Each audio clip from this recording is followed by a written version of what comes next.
On the news tonight, former Governor Senator Gbenga Daniel opens the floor as Ogun NUJ commences engagement with political office holders in Ogun State. Nigerian Army commences inter-brigade competition to enhance professionalism of troops. Plus, accident claims 7 lives at Ogere end of Lagos-Ibadan Expressway. Good evening and welcome to the news at 7. My name is Onyi Konsola Ojelade. The Nigerian Union of Journalists, NUJ, says it will continue to put elected representatives to task towards ensuring probity, accountability and good governance for overall development of the country. This was the thrust of a dialogue between the Ogun State chapter of the NUJ and the senator representing Ogun East Senatorial District at the 10th National Assembly, Otumba Gbenga Daniel. Yemi Dalimo reports. Representing Ogun State at the National Assembly, NUJ says is to put the elected representatives to task in line with the constitutional provisions that allow the press to uphold the responsibility and accountability of the government to the people. Chairman of NUJ Ogun State Council, Comrade Wale Olariwaju, explained that 3 senators and 9 House of Representatives members have been invited to give their account of stewardship in 1 year in office. Engage the journalists, discuss your programs in the last 1 year, and let your members, the members of the constituency, know about some activities that you have embarked upon in the last 1 year that they are not known to them. The senator representing Ogun East Senatorial District at the 10th Assembly, Senator Gbenga Daniel, who is the first to give his account of stewardship before the men of the pen profession in the state, says he has sponsored 11 bills and a motion so far in the Hallowed Chamber. He notes that the Southwest Development Commission bill, which has been passed in the House of Representatives and currently at the second reading at the Senate, remains the most important among the bills sponsored in the last 1 year.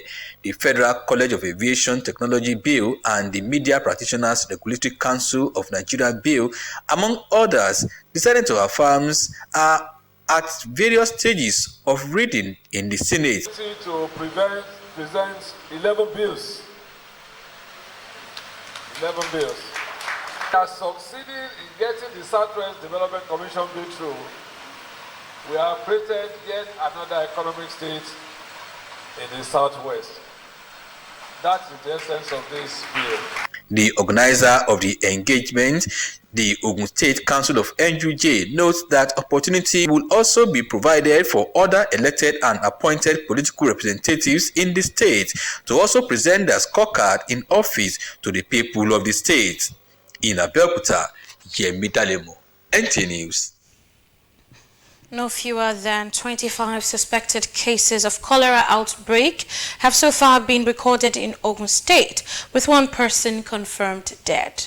Ogun State government says it is adopting a multifaceted approach to contain the further spread of the virus with technical support from the federal government.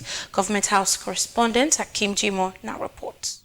Briefing journalists on the measures put in place to contain the further spread of cholera in Ogun State, the Commissioner for Health, Dr. Komi Koka, notes that emergency operation centers have been activated across the state in response to cases detected.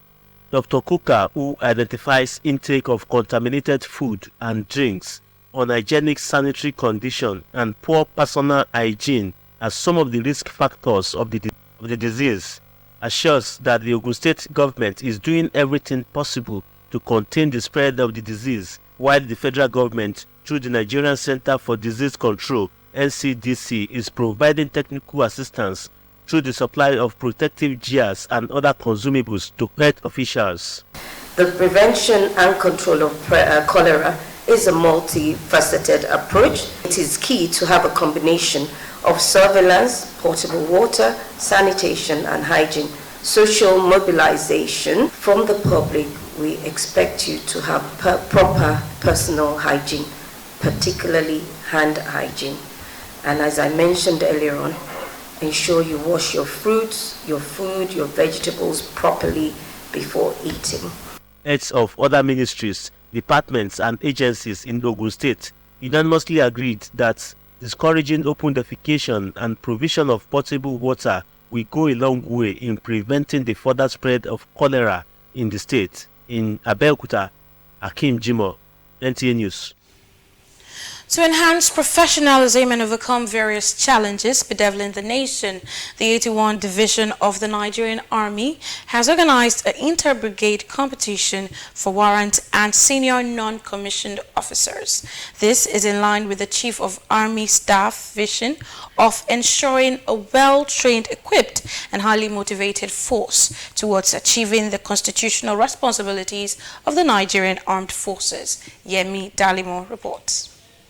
Officers and men of the Nigerian Army from the four major formations making up the 81 Division converged on the 35 Artillery Brigade Alamala Abeokuta to participate in the week-long competition aimed at improving leadership traits, organizational ability, and promoting esprit de corps among troops. General Officer Commanding 81 Division of the Nigerian Army, Major General Mohammed Usman, noted that troops' performance in peace and war is a direct result of the qualities of their training, which remains a veritable tool for enhanced military professionalism.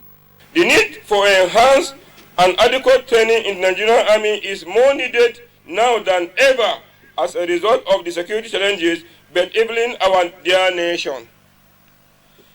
It is therefore in line with the Chief of Army Staff Command philosophy, which is to transform the Nigerian Army into a well-trained, equipped, and highly motivated force towards achieving our constitutional responsibility within a joint environment, that the division is once again living up to its expectation by conducting this exercise. Brigade Commander 35 Artillery Brigade Alamala Abeokuta Brigadier General Mohammed Aminu says the competition involving the participation of 120 military personnel remains a fundamental precursor for every battle-winning army, hence the need for enhanced and adequate training in the Nigerian Army.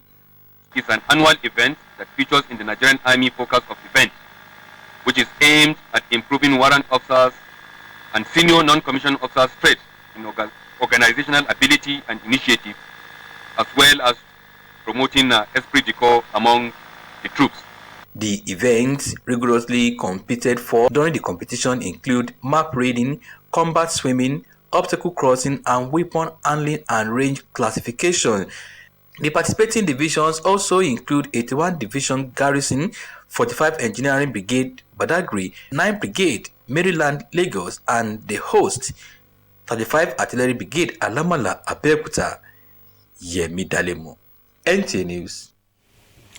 The National Drug Law Enforcement Agency, NDLEA, has called on stakeholders to redouble their efforts towards curbing the growing trend of drugs and substance abuse among the youths in Ogun State. Ogun State Commander of the agency, Tijani Rabe, stated this in Abeokuta on the sidelines of the United Nations International Day Against Drug Abuse and Illicit Trafficking. Our correspondent has details.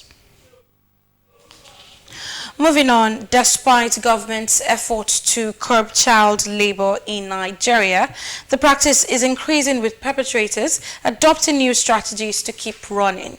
It is against this backdrop that the International Labour Organization is urging the media to identify all forms of child labor in the country and bring them to bear for stakeholders' intervention. Joseph Oritson reports.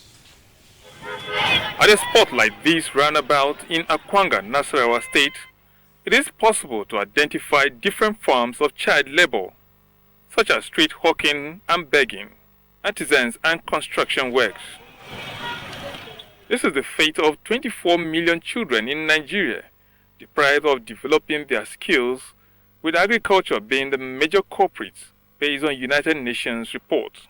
Out of this number, 40 million are said to be working in hazardous conditions, including mining, trafficking for prostitution, and even recruitment into cybercrime.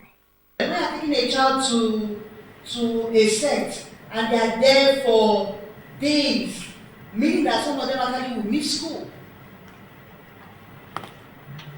So it's definitely not all of it. Do you know that children are being forced to crack stool to sell them? Journalism that looks At this 3 days training, the International Labour Organization is engaging journalists to play a vital role in exposing child labor, its implication on development of children and society through in-depth investigative journalism and human angle stories. The challenges, the issues, the implications on the society, and the nexus of the issue being talked about or being discussed with the sustainable development goals. As I drive right now, I'll be able to see a particular situation and say, no, this is a case of child labor. That I couldn't do before this training. Increasing violent crises in parts of the country, criminal activities and poverty, among others, are identified as major drivers of child labor. In Abuja, Joseph Otsen, NTA News. Minister of Interior Olubunmi Tunji-Ojo wants correctional centers in built-up urban areas to be relocated. This, he says, is to ensure better security management of the facilities. The minister was speaking during an inspection tour of the Medium Custodial Center in Kefi, Nasarawa State. Victor Azu reports. The tour of correctional facilities across the country continues for the Minister of Interior. This time, his first port of call is Karshi, location of the ongoing Mega Custodial Center in Abuja. His body language suggests something isn't quite right, but he wouldn't say. We have one or two observations, which of course I would not like to share in front of the camera. But of course, when we get back to the office, we will sit down as the ministry and the NCOS, we'll sit down together, brainstorm on solutions to some of the issues. The minister's worries may not be unconnected with how to provide security for the 38-hectare space when work is done. In Kefi, Tunji-Ojo was confronted by a familiar sight: residential buildings in close quarters with custodial centers. This correctional center is arguably over 200 years, old. You can see houses, civilian houses, sharing fences with the correctional center here in Kefi. So it means that it's not sustainable.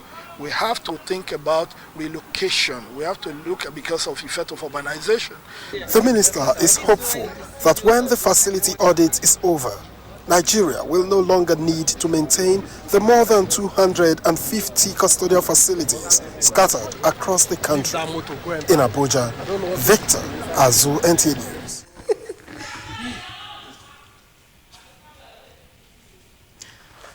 Channel 12 News will now go on a short break. Just stay with us. Okay. Gotta go now. Okay, why don't you hang up? No, you hang up. You're the one who's going, you need to hang up now. No, I dare you to hang up. You want me to hang up? You really need to hang up now. No, you hang up, you hang up. No, you hang up. I have to go. You really want me to hang up? Let's switch to a video call so I can see your face. You're looking fine. Now you can hang up. Hang up, Joe. Make your nights memorable with Glow Night Data Bundle. Dial *312# to start. Power your relentless ambition with ultra-high-speed data. Welcome back.